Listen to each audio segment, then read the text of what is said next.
السلام عليكم ورحمة الله وبركاته.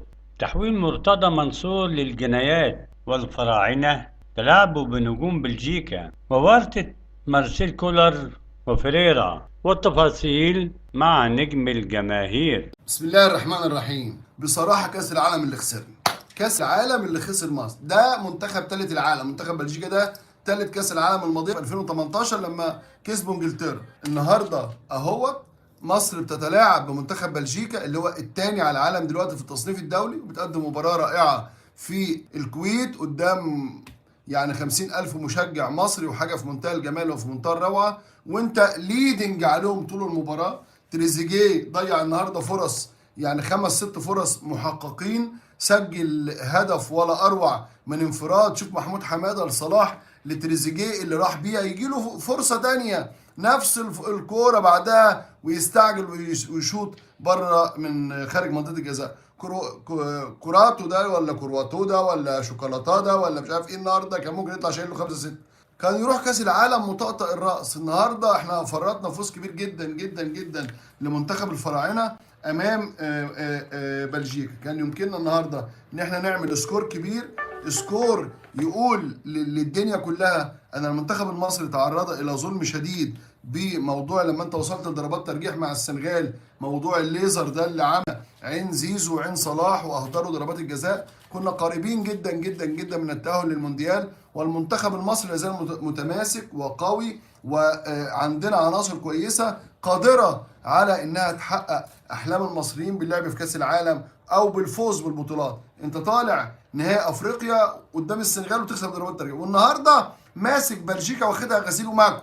غيرك كل الفرق اللي صعدت لكاس العالم لما بتلعب اي حد دلوقتي هي اللي بتكسب، لانها وصلت للتوب فورم عندها. النهارده بسم الله ما شاء الله الاداء في منتهى الروعه والفريق متماسك، وهناك عناصر بديله مميزه. يعني النهارده علي جمبر جنب حجازي، في غياب عبد المنعم وفي غياب الونش سد، اسامه جلال نزل بشعره العجيب ده برضو يعني اهو. لكن عندك عناصر ممتازه. شوفوا الجول الاولاني مصطفى محمد، يعني غلطه بسيطه جدا جدا من دي بروين، ما عرفش يوقف الكوره، خدها واستلم ومن بين رجليه وقابلها وسدد مسجلا الهدف الاول في كورتوا. النهارده حارس عملاق، واحد من اعظم حراس العالم. تريزيجيه في الجون الثاني، قبلها تريزيجيه في الشوط الاولاني يلف ويعدي ويشوط وهو عمال يشيل. عندنا العارضه شالت كوره خطره لهم، ده بتاع تاني العالم، تاني العالم في التصنيف حاليا، وانت في نفس الوقت وكانوا ثالث العالم في كاس العالم اللي فات. مصطفى محمد لا، ما مصطفى محمد عامل جون بمجهود فردي وذكاء فردي ومهارات وقدرات فرديه خاصه. يعني الجون الثاني في الاداء الجماعي الجميل. انت بدات المباراه بطريقه محمد علي كلاي، قاعد في بتستلم وبتصد اللكمات وبتمتصهم اول 10 دقائق او ربع ساعه، بعد كده عملت الاسترتش بتاعك وبقيت انت مهاره الاستلام والتسلم في منتهى الروعه، ومتحكم في اداء وفي رتم المباراه، وبتكسب فرقه بتضم دي بروين وبتضم هازارد وبتضم كرواتو وبتضم الاسامي الكبيره ديت والنجوم الكبار دول ناس، وقاعد بره لوكاكو. يعني انت بتتكلم في فرقه كبيره، في فرقه كبيره وفرقه عظيمه، وانت بتعمل عليها هذا الاداء. بصراحه فخورين باداء المنتخب المصري اللي لعب النهارده بتشكيل ضم الشناوي علي جبر وحجازي محمد حمدي والاسد اكرم توفيق. النهارده عامر عبد الله المعلق تغزل فيه وتغزل في المنتخب المصري وفي الكره المصريه وادانا حقنا. محمود حماده لعيب سد مكان غياب حمدي فتحي اللي جاله شد في الخلفيه. طارق حامد ما شاء الله تبارك الله اصبح فورمه ابن ال20. محمد النني النهارده كانت تمريراته سحريه وكان نجم المباراه بكل المقاييس، بغض النظر انه ما سجلش، لكن كان بيستلم وبيسلم، نضج بشكل رائع وكان اداؤه فوق الروعه وفوق الجمال.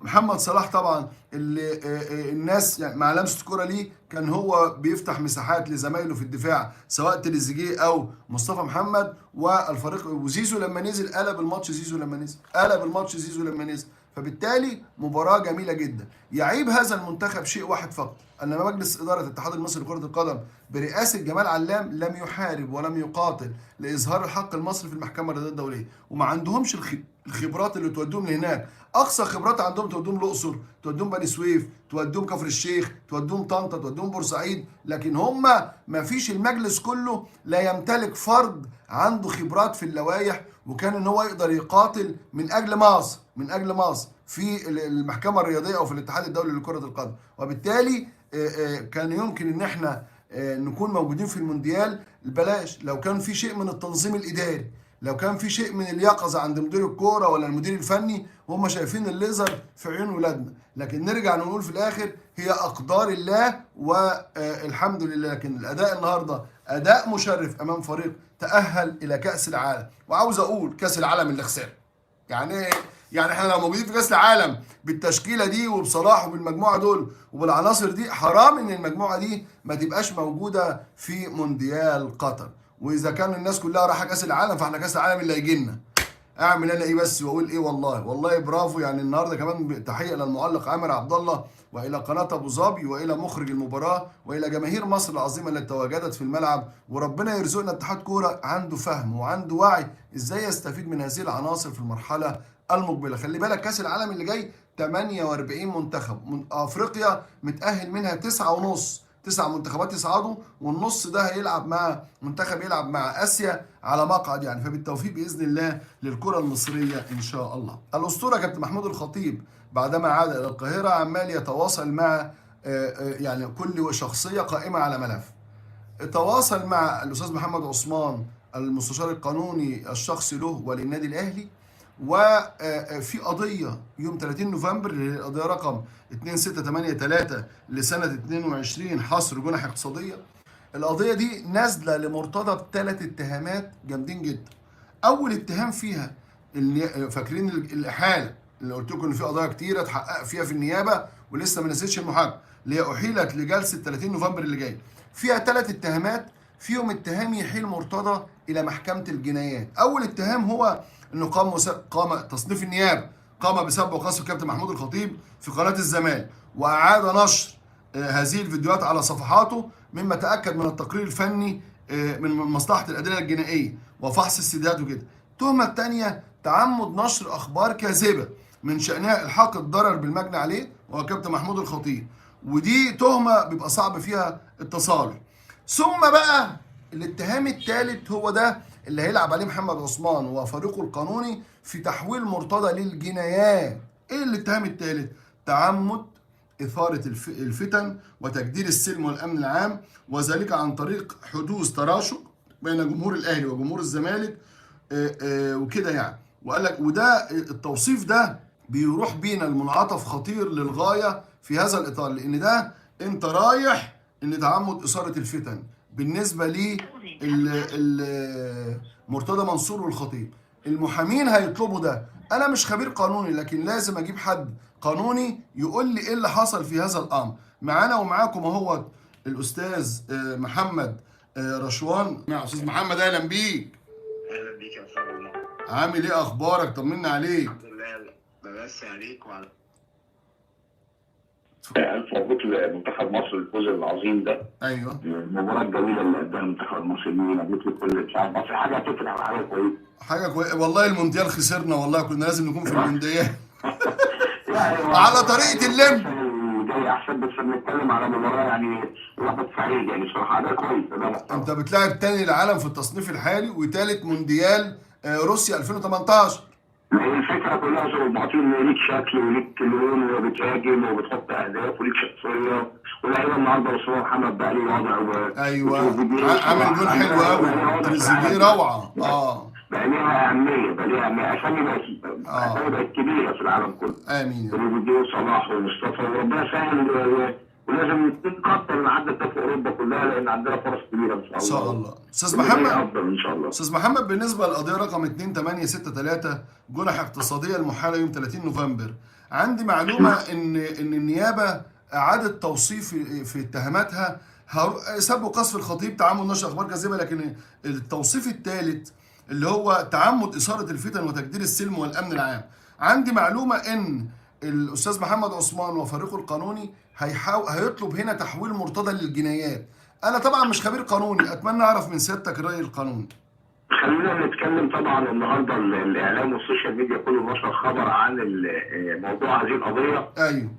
ومذكره الاحاله اللي النيابه العامه صدرتها، النيابه الموقره في رقم القضيه سيادتك قلت. وانا بملخص سريع كده نقول ان دي كان في حزمه قضايا. انا بقول لك انه يمكن قلت قبل كده ان معلوماتي بتقول ان دي حوالي 135 قضيه. ده بخلاف البلاغات الاخيره بتاعه الدكتور محمد فراد وبتاعه الكابتن محمود الخطيب. يمكن الكابتن محمود الخطيب مكلف الاداره القوميه بالاسم الشيخ محمد عثمان انه اي تجاوز او اي حاجه على طول يبقى في بلاغ للنيابه العامه. الحقيقه انه قضايا السب والقصف المجموعه الاخيره اللي الناس كلها تابعتها اللي فيها شهر حبس وسلام على الايقاف والكلام ده كله سب وقصف. النيابه في كل قضيه يا استاذ بالمعاطي بيبقى ليها حاجه اسمها الكود والوصف او توصيف القضيه بشكل يعني نبسط للناس. بيوصفوا ايه اللي تم عشان في الاحاله ايه اللي حصل وايه نوع الجرائم ده.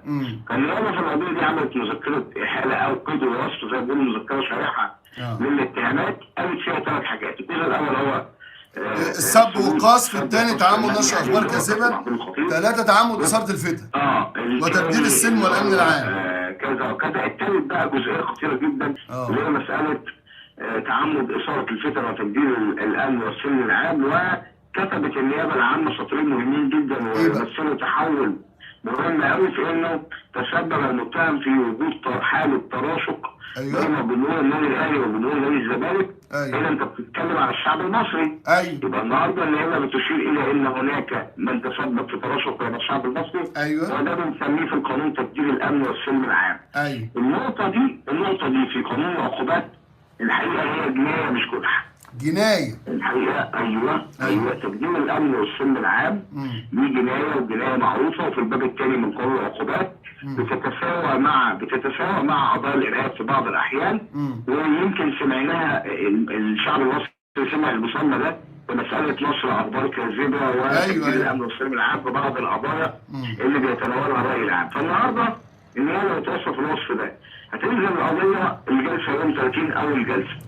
هيطرح وارد جدا المستشار محمد عثمان وفريق القانون النادي الاهلي يطرح على المحكمه. والقانون بيقول لنا زي المعاطي في الحته دي ان المحكمه ليها سلطه في تغيير القيد والوصف او تقدير العقوبه او الاتهام. فاحنا دورنا النهارده كمحامين نطرح على المحكمه. بنقول للمحكمه وارد جدا انك تقول للمحكمه في اول جلسه ان تتصدى للمحكمه وفقا لسلطتها في تغيير القيد والوصف واحاله القضيه من محكمه الجنح الى محكمه الجنايات، لان البند الثالث ده بيمثل جنايه. البند اللي هو ايه؟ تبديل الامن والسلم العام.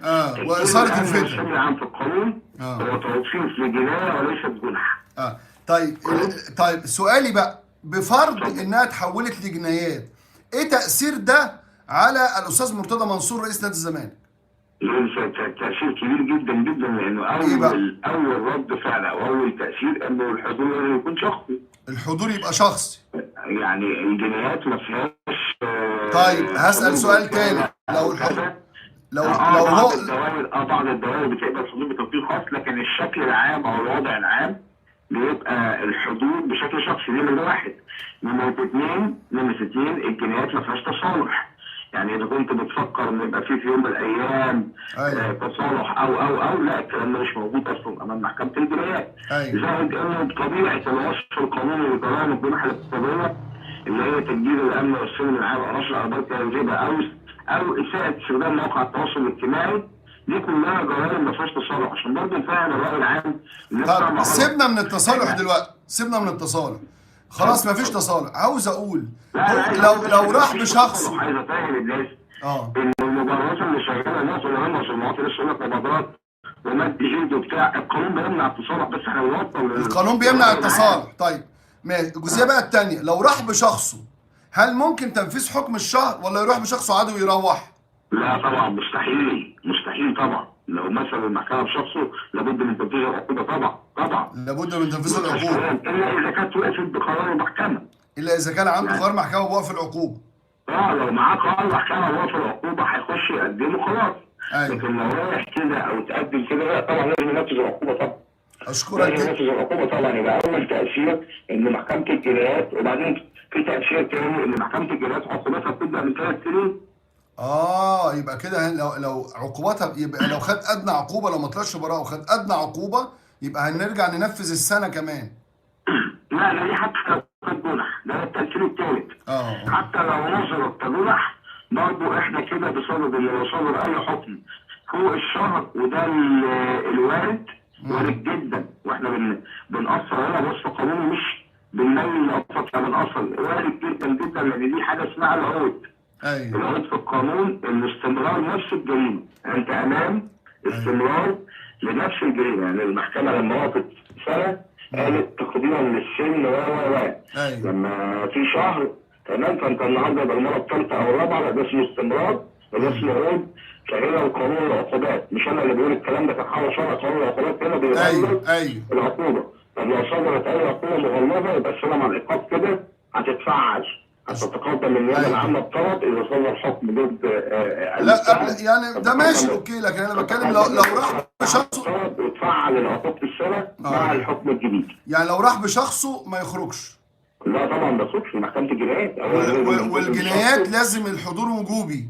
طبعا الجنايات حضور شخصي. يبقى احنا هنستنى اليوم 30 نوفمبر نشوف هل سيتم تحويل الجنحه دي لجنايه ام لا. احنا ممكن وارد جدا شرع عثمان يقدم الطلب ده للمحكمه كتعديل القيد الوصفي. لا انا عرفت ان حصل تشاور بينه وبين بالمناسبه من حق المحكمه ان تشوف الموضوع ده من تلقاء نفسها.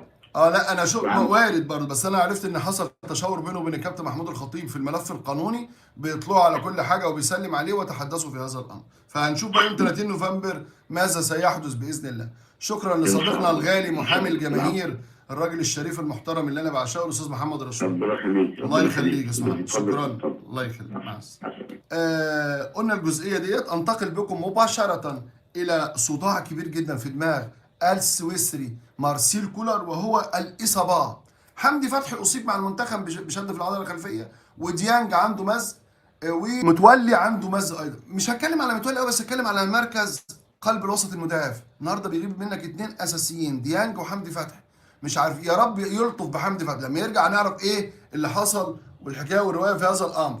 لكن المؤكد ان الراجل اصبح عنده مشكله، ما عندوش غير عمرو السوليه اللي جاهز في هذا المركز المهم والحساس، ومعاه في البدلاء محمد فخري، ومعاه احمد نبيل كوك، وعنده ماتش المقاولين. ماتش المقاولين ده رخم لان المدرب شوقي غريب يعني ناهيك ان المقاولين بيعمل حوائط اسمنتيه، دي ثقافه عنده. لا ده شوقي غريب كمان بيزيد من هذه الحوائط الاسمنتيه، ومدرب شاطر ومدرب مميز وحاجه روعه جدا. فالمباراه دي مباراه صعبه. كولر عمال يفكر، طيب ماشي ورا هلاعب ياسر ابراهيم جنب مين؟ جنب ده ولا ده ولا ده؟ عمال يضرب اخماس في اسداس، لانك محمود متولي عم منعم ان شاء الله يكون فاق فيلعب ياسر ابراهيم وعبد المنعم. طب في قلب الوسط هلعب بفخري ولا نبيل كوكا؟ طب مين اللي يبقى بره؟ فعنده مشكله في هذا المركز الحساس في ظل هذه الاصابات. عبد المنعم باذن الله يكون رجع ان شاء الله. متولي مزق، فمعاك ايه على الاقل كمان 3 اسابيع او حاجه. ايمن اشرف ايضا مصاب، فالراجل قلق، قال لك ده ماليش غير 6 مباريات، 3 دوري وكسبتهم، و2 افريقيا وكسبتهم، ورايح جاي وسوبر وكسبت. هكمل بمين بعد كده؟ هكمل بمين بعد كده؟ مش لاقي حد اكمل بيه. وفيريرا حتى نفسه يعني عنده برضه نقص في الفيرود. سامسون البنيني سامسون وابراهيم نضاي اللي ما بينوش اي كرامه ولا اي اماره. سامسون سافر ولا جاش وتوقعوا عليه عقوبه، لكن الراجل بيمرن مين بقى دلوقتي؟ رجع لمين؟ ليوسف حسن اللي كنت بقول لك عليه. انت جايبه نادي دجله عشان تقعده وتحنطه؟ لا طب، فلعبه وبدا يمرنه عشان يعتمد عليه في المرحله المقبله. دمتم في امان الله. السلام عليكم. السلام عليكم. لا تنسوا الاعجاب بالفيديو والاشتراك في القناه تشجيعا لنا لنستمر بنشر المزيد إن شاء الله.